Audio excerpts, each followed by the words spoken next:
Beleza, gente, tudo bem? Eu sou o pastor Alexandre.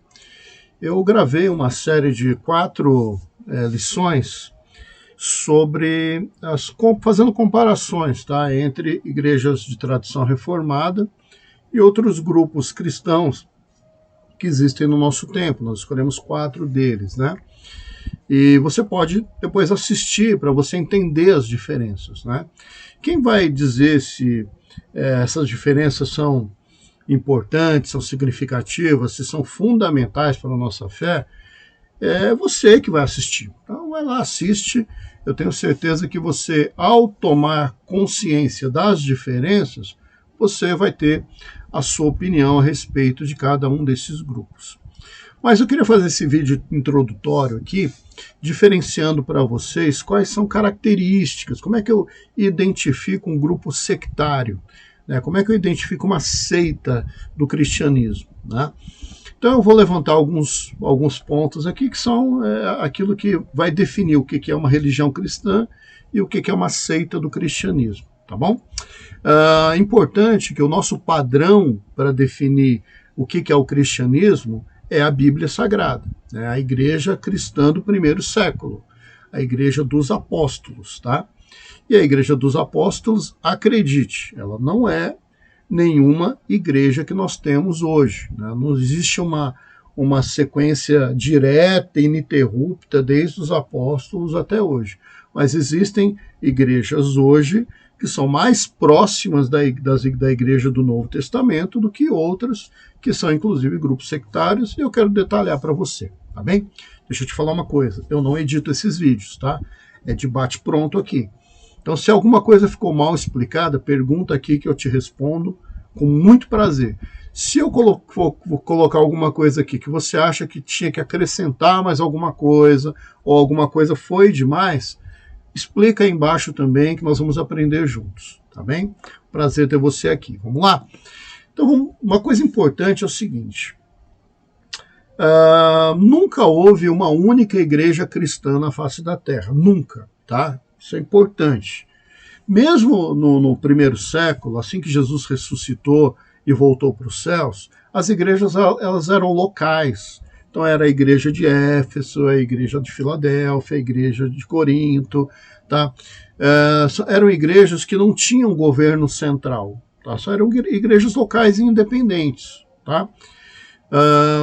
Existe uma coisa histórica importante que o apóstolo Marcos, logo após a ressurreição de Cristo, foi para o norte da África e ali ele implantou uma igreja cristã que nunca foi católica. Então, a gente nunca teve uma única igreja, como alguns querem fazer você crer que existiu, tá bem? A própria Igreja Católica Apostólica Romana, ela é da época de Constantino, que primeiro autorizou, parou de perseguir a igreja cristã e autorizou ela a funcionar dentro do Império Romano, depois transformou em religião oficial do Estado, e ali também já teve o primeiro racha, porque muita gente não aceitou aquele monte de gente entrando para dentro da igreja sem ter se convertido de verdade, sem ter passado por uma classe de doutrina, enfim, sem ter entendido o que é o cristianismo, simplesmente porque se tornou ali religião oficial do Estado, tá bem?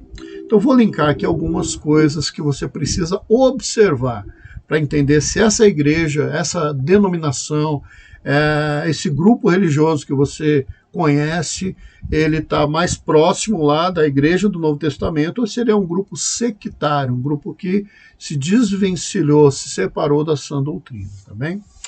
A maioria dos grupos sectários do cristianismo começaram a surgir ali no final dos anos de 1780, tá?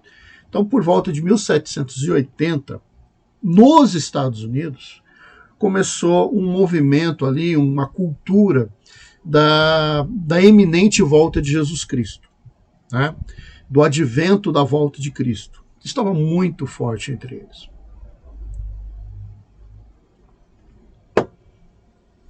Então, o que aconteceu? Com isso, muita gente preocupada, e alguns até bem intencionados, começaram a vasculhar os textos apocalípticos, escatológicos da Bíblia, para tentar adivinhar ali o dia que Cristo voltaria. Isso foi um tiro no pé. Muita gente fez previsões que fracassaram e para não cair no total descrédito, refizeram os cálculos e foi virando uma bagunça, porque obviamente, se você lê a Bíblia, você vai ver Jesus dizendo, olha, o dia da minha volta só Deus sabe. Eu virei como um ladrão, você não sabe o dia que o ladrão vem. Quando você menos espera, ele aparece. Então não existe, não tem porquê o esforço humano de tentar colocar uma data na volta de Cristo. Isso é uma característica dos grupos sectários. Eles têm essa coisa da fixação por acertar profecias a respeito da volta de Cristo. Tá? Então, isso é um primeiro ponto. O segundo ponto, que inclusive eu coloco como um dos 3 pontos principais dos grupos sectários, é que eles são exclusivistas. Todo grupo sectário ele vai dizer que ele é a religião verdadeira. Todo grupo sectário vai dizer que ele é detentor da verdade, que não existe verdade fora daquele grupo, que não existe salvação fora daquele grupo. Então, quando você olha para um grupo e você percebe ele levantando a bandeira de que ele é o único grupo verdadeiro, pode ficar com os 2 pés atrás, porque é bem provável que você está diante de uma seita. Porque todas as igrejas reformadas e igrejas, e a exemplo da igreja primitiva, a gente entende que a salvação ela é algo que vem única e exclusivamente de Deus. Deus não precisa da igreja ou da religião para salvar. Então, para uma igreja verdadeira, a gente não tem problema nenhum em reconhecer que existe salvação em outros locais. Pode ter gente salva no grupo A, no grupo B, no grupo C, no nosso grupo. Como pode ter gente participando daquela religião e não é salva, porque é apenas um religioso. Então a salvação é algo que vem única e exclusivamente de Deus, pela graça de Deus. E os grupos sectários, eles são exclusivistas. Então eles vão se opor às igrejas institucionalizadas, né, que são essas igrejas históricas, para dizer que essas igrejas são falsas e eles são o único grupo verdadeiro. Tá?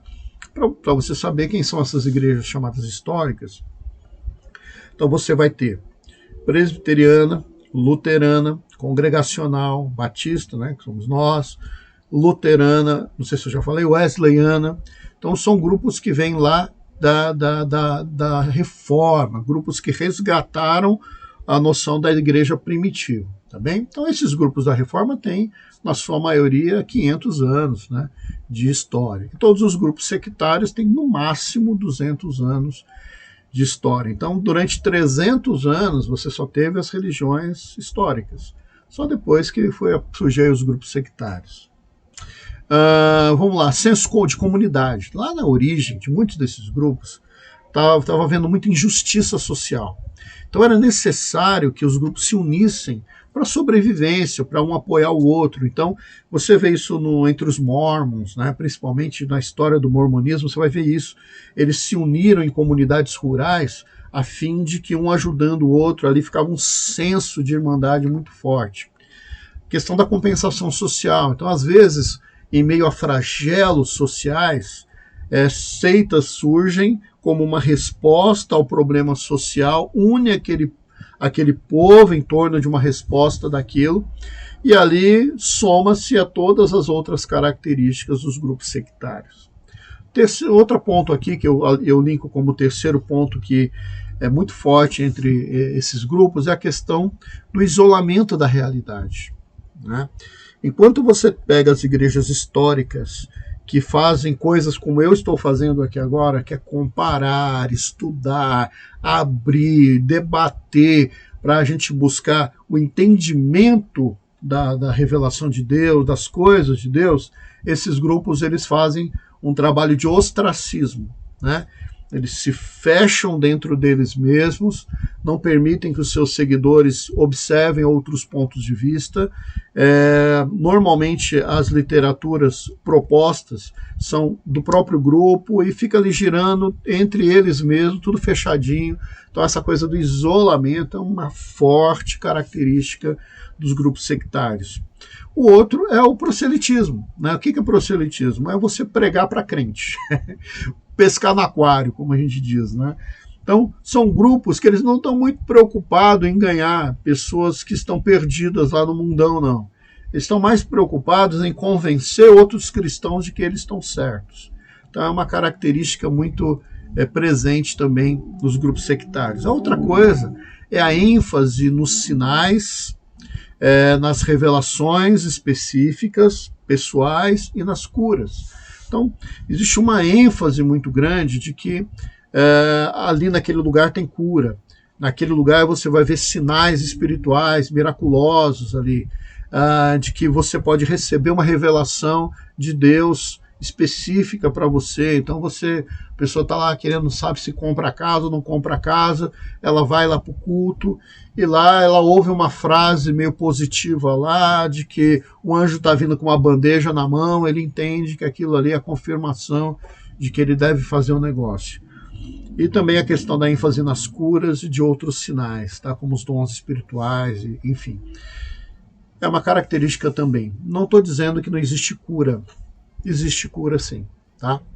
Não estou dizendo que não haja sinais espirituais reais hoje em dia. Existem. E não estou dizendo também que Deus não pode utilizar alguém para falar com você. Mas isso acaba se tornando tão forçado, com a necessidade de repetir isso em todos os cultos, que eles distorcem totalmente essas coisas. Outro ponto, ministério de pessoas leigas. O ministério é conduzido por pessoas leigas. Então são pastores, bispos, anciões, enfim, o nome que você quiser dar para o líder lá, que não estudou, que não se debruçou sobre as escrituras sagradas. São pessoas despreparadas, pessoas incapazes de fazer uma boa interpretação da Bíblia, entendendo que não existe duas interpretações corretas da Bíblia. Um único texto só tem uma única interpretação verdadeira. Então, se você tem duas interpretações da Bíblia de um mesmo texto, ou as duas são erradas, ou uma é errada e uma é certa. É impossível que as duas sejam corretas. Então, para você fazer uma interpretação correta das Escrituras, você precisa estudar, né? E os grupos sectários, eles são majoritariamente dirigidos por pessoas leigas. As reuniões, elas são muito místicas, cheias de entusiasmo e com destaque aos simbolismos, né? Então, tem muito dessa coisa do mistério, do sobrenatural, da revelação, de Deus falando através da boca das pessoas, aquelas orações muito entusiasmadas e cheias de uma capa de religiosidade. A pessoa muda a tonalidade da voz, o jeito de falar. E aí o destaque do simbolismo, né? O povo gosta de uma kippah, gosta de um filactéres, gosta de um símbolo de uma bandeira, de um símbolo de um anjo. É uma coisa, é uma característica. Não estou dizendo que 100% disso seja errado, mas é uma característica muito forte dos grupos sectários, tá? E para fechar aqui com chave de ouro, uma das principais, talvez a maior de todas as diferenças, coisa que você tem que olhar, é a questão de autoridade extra-bíblica, ou autoridade fora da Bíblia. Então são grupos que até têm a Bíblia, só que eles têm outras fontes de autoridade de revelação, que às vezes vai complementar a Bíblia, às vezes vai colocar em pé de igualdade, ou às vezes vai se sobrepor à palavra de Deus. E para qualquer igreja cristã séria, a Bíblia ela é a revelação perfeita de Deus. Ela não precisa ser nem completada, a gente não aceita nada que se equipara à Bíblia. A Bíblia ela tem o que tem que ter lá. E muito menos alguma coisa que se sobreponha à palavra de Deus. Então você vai lá, dá uma olhada para o grupo. Se você percebe que ele tem um outro livro sagrado, que não é a Bíblia, você dá uma olhada para o grupo. Você percebe que eles têm lá líderes lá que fazem revelações tal, e aquilo é tido como verdade absoluta. Complicado. Bem complicado. Tá? Então fica aí as características aí para vocês. Espero que Deus haja na tua vida e trabalhe no teu coração para que você não seja enganado por nenhum desses grupos. E desejando, assiste a nossa série das quatro lições. Tenho certeza que Deus pode falar grandemente o teu coração. Tá bom? Muito obrigado, Deus abençoe.